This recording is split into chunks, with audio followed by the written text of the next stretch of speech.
Hi friends, welcome to Raju delights. ఇవాళ మన special tasty recipe వచ్చేసి డాబా style spicy egg masala curry. ఇది చాలా బాగుంటుంది. ఎగ్ని ఎప్పుడూ ఒకే విధంగా కాకుండా డిఫరెంట్గా చేయాలనుకుంటే ఈ సింపుల్ ఎగ్ మసాలా కర్రీని చేసుకోవచ్చు. ఇది రైస్కైనా, రోటీకైనా, చపాతీకైనా చాలా బాగుంటుంది. మరి ఆలస్యం చేయకుండా ఈ కర్రీని ఎలా చేయాలో చూసేద్దామా. దానికోసం ప్యాన్ పెట్టుకుని కర్రీ సరిపడగా ఆయిల్ వేసుకోవాలి. నేను ఇక్కడ 4 to 5 స్పూన్స్ వరకు ఆయిల్ వేసాను. ఆయిల్ హీట్ అయిన తర్వాత ఎగ్స్ని వేసుకుని ముందుగా ఉడికించి ఘాట్లు పెట్టిన ఎగ్స్ని వేసుకుని ఇప్పుడు వీటిలో 1/2 స్పూన్ ఉప్పు, పసుపు, 1/2 స్పూన్ కారం కూడా వేసుకుని ఎగ్స్ కలర్ మారేంత వరకు దోరగా వేయించుకోవాలి. ఎగ్ పైన ఉన్న లేయర్ లైట్గా ఇలా కలర్ మారిన తర్వాత వీటిలో ఆయిల్ అని సెపరేట్గా తీసుకోవాలి. ఇప్పుడు ఎగ్స్ని పక్కన ఉంచుకుని ఇప్పుడు అదే ఆయిల్లో 2 ఎండుమిర్చి, 2 బిర్యానీ ఆకులు, హోల్ గరం మసాలా అంటే చెక్క, లవంగాలు, యాలకులు, జీలకర్ర, అనాస్ పువ్వు వేసుకుని ఇవి బాగా ఫ్రై అయ్యే వరకు ఆ ఫ్లేవర్స్ అన్నీ బయటకు వచ్చేంత వరకు ఫ్రై చేసుకున్న తర్వాత 1 కప్పు సన్నగా తరిగిన ఉల్లిపాయ ముక్కలు కూడా వేసుకుని వీటిని కూడా చక్కగా వేయించుకోవాలి.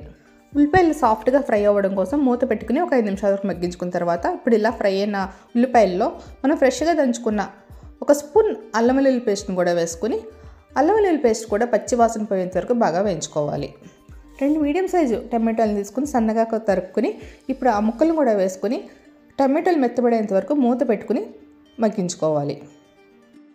మసాలాలన్నీ యాడ్ చేయకముందే టమాటాలను ఇలా సాఫ్ట్గా స్మాష్ చేసుకోవాలి. ఇలా స్మాష్ చేసిన టమాటాలు ఇప్పుడు మసాలాలు యాడ్ చేసుకోవాలి. ముందుగా సాల్ట్, 1/2 స్పూన్ పసుపు, టేస్ట్ తగ్గట్టుగా 1 స్పూన్ కారం, అలాగే ధనియాల పౌడర్, గరం మసాలా పౌడర్, వేయించిన జీలకర్ర పొడి కూడా వేసుకొని వీటిని బాగా కలుపుకొని ఫ్రై చేసుకున్న తర్వాత 1 గుప్పిడి జీడిపప్పును కూడా వేసుకొని బాగా ఫ్రై చేసుకోవాలి.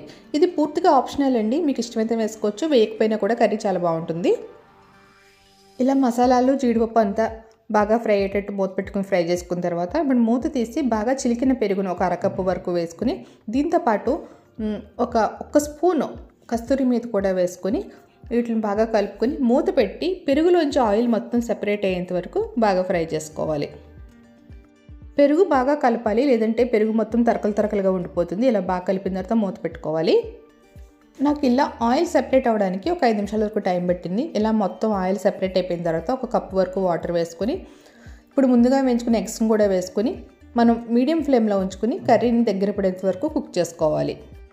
చూడండి, గ్రేవీ ఇలా చిక్కగా అయింది కదా. ఇప్పుడు దీనిలో 2 పచ్చిమిర్చి ముక్కలను అలాగే 1 క్యూబ్ బటర్ను కూడా వేసుకుని బాగా మిక్స్ చేసుకుని ఒక 3 to 4 మినిట్స్ కుక్ చేసుకున్న తర్వాత మీకు గ్రేవీ థిక్నెస్ని బట్టి స్టవ్ ఆఫ్ చేసుకుని సర్వ్ చేసుకోవడమే. ఇంతేనండి, కర్రీ రెడీ అయిపోయినట్టే. చాలా అద్భుతమైన రుచితో, మంచి ఫ్లేవర్తో చాలా బాగుంటుంది ఈ కర్రీ. ఒక్కసారి కనుక ఇలా ట్రై చేశారంటే మళ్ళీ మీరు ఇలానే చేస్తారు. మీకు ఎలా అనిపించిందో మీరు కూడా ట్రై చేసి నాకు కామెంట్ చేయండి. మన ఛానల్ని కొత్తగా చూస్తున్న వాళ్ళైతే లైక్ చేసి, షేర్ చేసి, సబ్స్క్రైబ్ చేయండి. Thank you for watching.